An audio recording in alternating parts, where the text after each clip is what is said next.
আমরা এখন আছি রংপুরের এই যে এই জায়গাটা দেখছেন, এটার আগে নাম ছিল করামত আলী ফোয়ারা, তারপরে নাম হইল হচ্ছে এখানে বঙ্গবন্ধু একটা ছবি দেওয়া করে, এখানে শহীদ মিনার ছিল না, স্মৃতিসৌধ কি বলে ওটাকে, যেখানে ওখানে বঙ্গবন্ধুর ছবি দিয়ে বিশেষ করে আকর্ষণ করছে, নাম হয়ে গেছে বঙ্গবন্ধু চত্বর।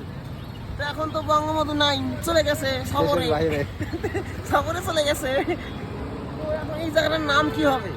এই দেখেন এখন আজকে সবে কতটা রাত 12:41 বাজে, মানুষ নাই, সবাই এবারতে এখন যাচ্ছে, তারা যাচ্ছে হয়তো অনেক ব্যস্ততার মধ্যে যাচ্ছে।